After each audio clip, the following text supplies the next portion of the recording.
Welcome back to Cord Cutting Today, where we break down some of the biggest stories happening in the world of cord cutting, including today, Netflix is ending its cheap ad-free plan. We'll tell you what that means for you if you're on it and when that will be happening.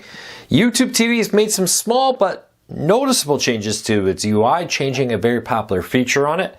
And Google TV is adding some new features ahead of the launch of the new Google TV streamer, the replacement for the Chromecast, which we just reviewed. By the way, if you haven't seen it, check out our show page.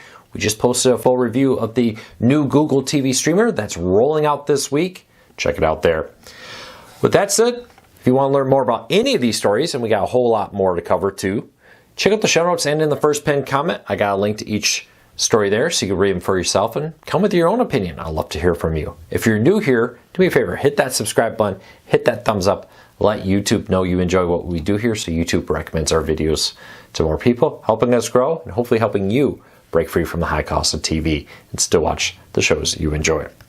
Let's start off with Netflix ending its basic ad-free plan. Now, Netflix has had this cheaper plan here with limited streams, limited quality.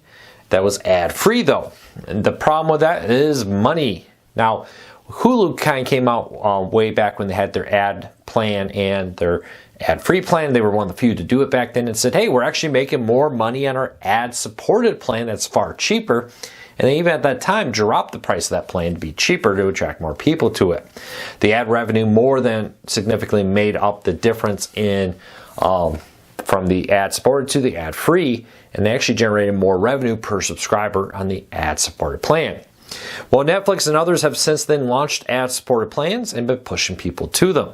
Now with this, Netflix is ending its basic plan in the United States and around the world, and converting people either up to the standard plan without ads for $15.49 or giving them the option to downgrade to the ad-supported plan for $6.99. I don't know if they're still if Netflix is making more money on it, but it wouldn't surprise me at all if Netflix is actually generating more money on its ad-supported plan versus its ad-free standard plan. You can also get the premium plan, which now costs a whopping $22.99 for ad-free viewing with 4K. This time, I don't believe there's a 4K option with ads for Netflix. Did I miss that? Leave me a comment. This joins a growing trend of ads. Let's just be honest. Every major streaming service is launching a cheaper ad-supported version, helps them bring down their cost. Many of these streaming services are not profitable. Netflix is one of the few that is very profitable out there in the market right now. But to do that, they're continuously slowly raising prices like everybody else is and trying to push more and more people to the ad-supported plan. It really does feel like that.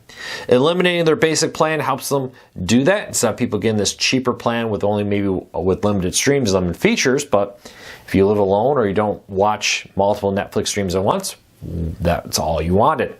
Unfortunately, that's going away. Leave me a comment. Were you impacted by that? It was announced earlier this year. Emails went out over the weekend to inform people that after their next bill in October, their plans are changing and the basic plan will go away.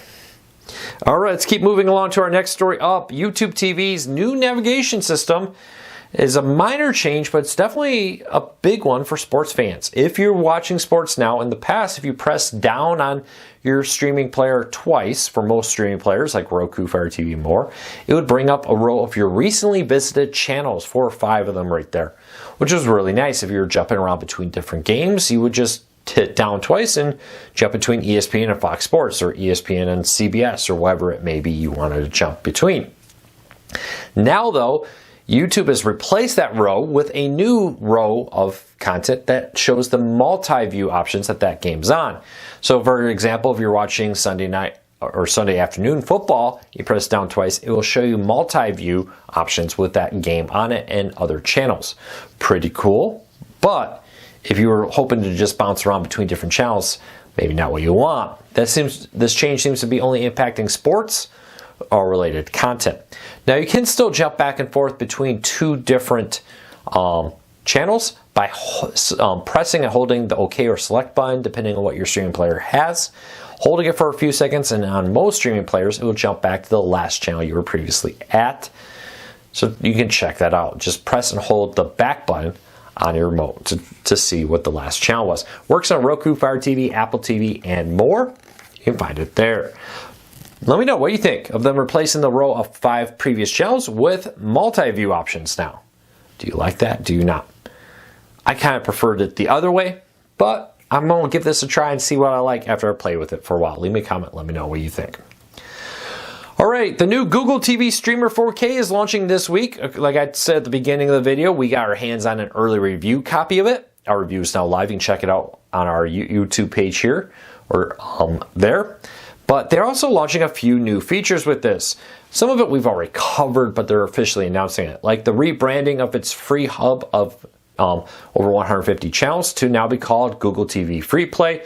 This is a place that collects free channels from multiple streaming services into a single hub on the Google TV home screen.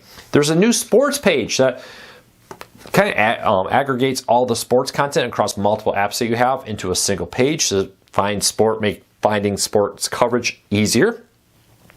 You also are finding now that they have a growing number of supported devices, and some of these features are coming here.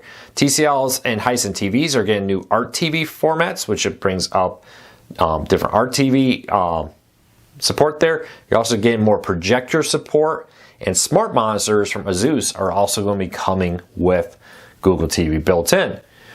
Few minor features. A lot of it's already been out there, well known. The Sports Hub page is actually something Roku's talked about. It's cool to see Google being them to market on it. Other streaming players have been doing this, trying to make finding sports and content easier. We'll see how that really plays out once you get to use it. But overall, the new Google TV streaming player, the Google TV Streamer 4K is the name of it. Their new streaming player is a good device. I really did like it. It's definitely more powerful than the older Chromecast. And I think for most people, though, it's more than enough that they'll need. Check it out, link in the show notes if you want to find out more. All right, DreTV is expanding its local channels on its streaming services, adding WFMZ and others. They've been slowly adding more local channels, which is really nice. Increasingly, they're going beyond the major 5 channels to start including independents. So you got your CBS, ABC, NBC, Fox, and the CW in most markets now. And increasingly, they're starting to stream independent stations on many of their services, helping them stand out. Some of these independents have not been very widely available on streaming. Now that's changing. It's good to see that happening as more and more people move to streaming. Next story up, if you're an NHL fan, ESPN Plus this year will stream 46 out-of-market games exclusively through the service. You can find out how to watch that by Roku, Fire TV, Apple TV, and more in the show notes. Raymond did a really great job on that story. Check it out if you're an NHL fan. So we get ready for the season. Some changes to how you watch that. Amazon, hugely known for Fire TV, streaming players, and more, but also known for their products and other services. Now with this, they've recently announced a pay hike for many of their employees to average, with benefits, $29 an hour for its transportation and fulfillment workers. So people, when you see these ads, you buy something through your Fire TV, Kindle Fire, or whatever, are now going to get pay raises. Now this does include an hourly rate hike to average $22 an hour, but they say with the improvements to healthcare, 401k matching, and now they're rolling this in, free Amazon Prime membership starting next year, the employees will get $29 an hour worth of benefits. Interesting to see Amazon Prime Video Prime and Prime Video being included there. Kind of shocked they didn't. Disney does this too. They get Disney Plus and park memberships. Now, for a while though, there was an interesting clause there. If you Disney employee, you used to get free park passes and discounts in hotels and different things. And then when Disney Plus launched, you had to pick. Do you want Disney Plus free or access the park? And for a lot of people, especially if you didn't live close, they were starting to pick Disney Plus. Recently, they changed it to give you both. I had always assumed if you worked for Amazon, you would get free Amazon Prime. You think they would want it, right? Encourage you to buy stuff from Amazon. Spend the money you earn from them right back at Amazon. Apparently not. But Amazon Prime or Amazon employees now get Amazon Prime along with Amazon Prime Video for free starting next year. All right, NBA teams say the RSN model is broken as they are increasingly moving to free over-the-air television. We've had several teams this season will start broadcasting their games for free over there with an antenna. The Chicago Bulls being one, and Dallas being another, and more. Look for this to become a growing trend. While the revenue, the payout to NBA teams is lower, increasingly the NBA is saying the availability to put it in front of more eyes offsets the drop in revenue versus RSN. What I found most interesting about this is we often get questions about why more teams aren't doing this, or why more channels aren't. Why isn't FX on free over-the-air television or National Geographic and the like? Well, the truth is it's still far more profitable to be listed on cable and get the cable revenue by being exclusive to cable through those channel fees. Until that changes, we're not going to see a change.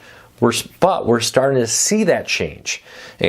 NBA teams, NHL teams, and others are starting to say, well, that fat paycheck from Bally Sports or NBC Sports, whatever it may be, is great. Overall, though, we think it's hurting us, and it'd be more beneficial to be on free over-the-air TV. This is a slow trend. Won't happen overnight. I think more and more channels will see this and continue to make their content more regularly, widely available. Not just through over-the-air, but through streaming and more. What will this look like in 5 years? I still think TV as we know it today will look very different in 5 years. Exactly how? It's up for debate. Depends on how far cable companies lean into it, how fast cord cutting continues to grow, and more. Check it out. Raymond did a really good job on that story. He really dived in depth. I could make a whole video just dedicated to that. But check out his story in the show notes and in the first pinned comment. Well, that's it for today. Hey, if you have a question for me, we're going to do a recorded Q&A video later this week with this.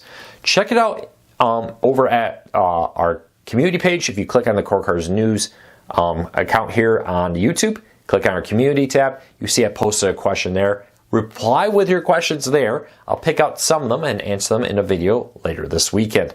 I'm not sure how often we'll do that. We'll play around with it, but I'd love to try to answer some with you. Until next time, take care, be safe, have a great day, everybody.